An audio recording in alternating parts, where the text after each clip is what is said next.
aika tasainen peli, missä molemmilla oli selkeät hetkensä. Et varmaan noin jaksojen alut selkeästi SJK:lla meillä vaikeuksia lähteä käyntiin. Puolustettiin kyllä niin kuin maaliedustaa uhrautuvasti, varsinkin siinä tokan jakson alussa, kun oli hirveä paine, mutta aika lailla muuten oli linjat riekaleina ja vähän liikaa meidän välit venyi koko ajan. Sitten niin sama toka jaksolla löydettiin hyvät keinot, mistä löytyy tiloja pelirakentelussa, päästiin hyökkää, tehtiin hieno maali.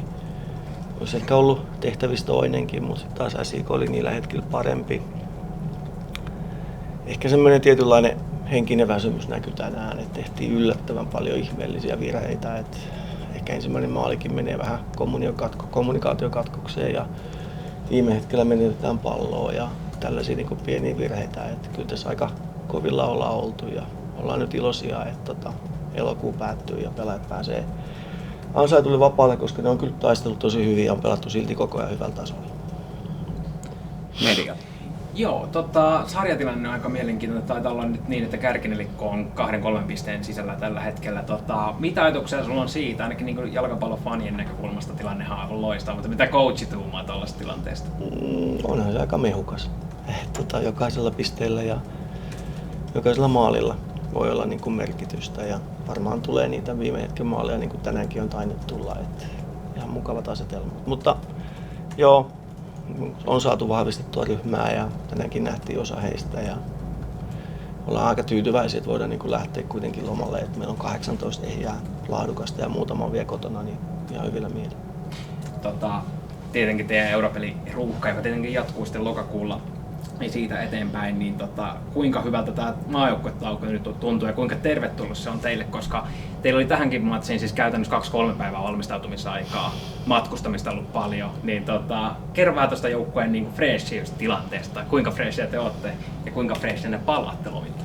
Niin siis osahan lähtee maajoukkueen mukaan ja osa ei varmaan tee yhtään mitään, mikä on ihan oikein heille, mutta on se niin kuin vaikeaa, että eihän meillä oikeastaan pystytä harjoittelemaan, että se ohjelma jatkuu heti loman jälkeen 2 päivää treenataan ja sitten on Jaro ja jos päästään finaaliin, niin se ohjelma jatkuu tosi tiiviinä.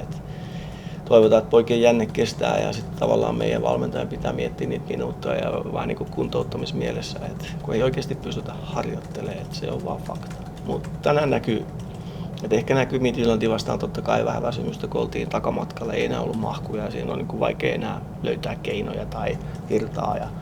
Tänään näkyy niissä virheiden muodossa, mutta kyllä niin kuin pelaajat yritti ja halusi silti ja se on niin kuin hatunnostopaikka edelleenkin, että en mä siinä näe mitään ongelmaa. Nyt pikku puhallus vaan ja huilia. Kiitti. Kiitos. Hyvä, kiitos. All right. Welcome to the press conference. SJK head coach Stevie Grieve. 1-1 tie. How would you sum up the game? I thought it was a fantastic game. I think from the start we showed how we were going to play. We pressed, we went up to the goalkeeper all the way. We managed to steal the ball so many times in KuPS' defensive end. Obviously we go 1-0 up really early on through Jere and it's a well worked move.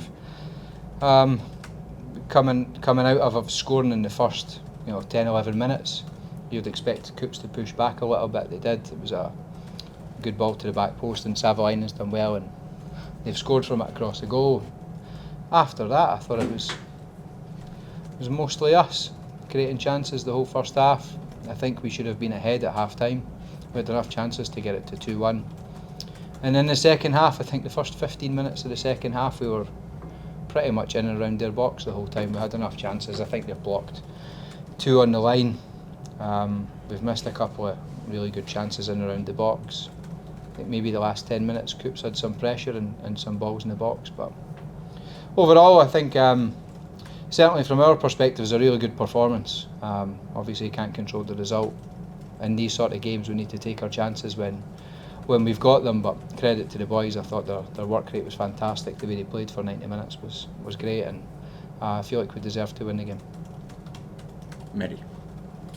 Obviously now it's the top 6 teams playing in September onwards.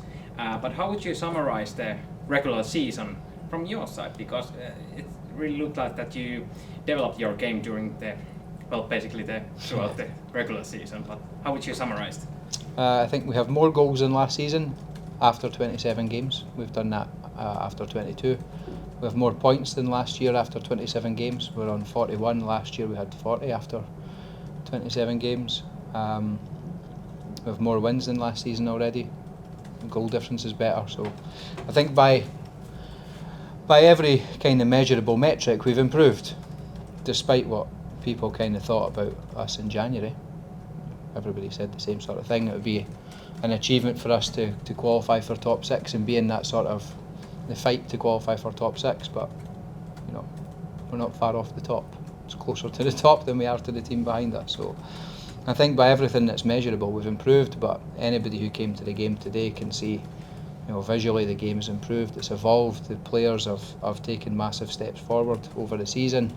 Even the younger ones that have been waiting for a chance that we've dipped in and out and developed through kind of substitute appearances are making big steps forward, like Prosper. So obviously today Marcus Arsel was missing because he was in the hospital, so we need to make sure he's okay. But yeah, to have to change the team 4.5 hours before kick-off and kind of adapt, I thought the boys responded brilliantly. So again, just over the whole season so far we've been fantastic, we've improved every way. So as long as we continue to play like this, I think we give ourselves a chance at Europe. And if you think about the main goal for the rest of the season, is it winning the championship, or are you happy with the European place? Of course, everybody has the goal to try and win the championship, but it's not our target. Our target's to qualify for Europe. So we stick to our targets. I think we spoke about 7 points every 4 games at the start of the season, and I think we're slightly ahead of that. So we're quite happy with what we're doing, and we'll just keep pushing and try and improve. And you know, I think the confidence that comes from, you know, when we've played against the teams that are above us. We didn't play well against Turku in the second game. The first game was kind of a write-off because we had about 7 players missing. We've beaten SJK, we've played really well against KuPS twice, we've beaten Ilves. So yeah, we're making good steps forward, and we have confidence from these sorts of performances that when we go into the last round of fixtures that we can compete with the teams that are above us and we can beat them. So we'll focus on our own processes, and if that turns into wins, then great. But again, it's more about, are we improving every day and are our performances good and our habits good? And if we keep doing that, we'll keep collecting points and we'll be in with a shout at Europe. And obviously Kasper didn't score today, but he's played a heck of a season so far. How do you see his future, especially if you think about the January transfer window? What do you think? I think he should be in the national team. And I think if he wore blue and white stripes, he probably would be. So, and we've seen that happen in the past. People wear blue and white stripes, they immediately get called up, even when they deserved it before. So, will we have him in January? I think if you watch our team, week on week, I don't know how many players we're going to have next season. Kasper's been amazing. Marcus, amazing. Sam and Kelvin. Salim, today, moving from right back into centre midfield, incredible. So yeah, even Yeri is improving week on week. I'll be the first person that's the happiest for everybody if and when that chance comes, and it's not just Kasper, it's, you know, the players around him. So Kasper's been amazing. I'm surprised we still have him just now, if I'm being perfectly honest. But he's not the only one. Got it. Thank you. Thank you. Kiitos. Have a good night.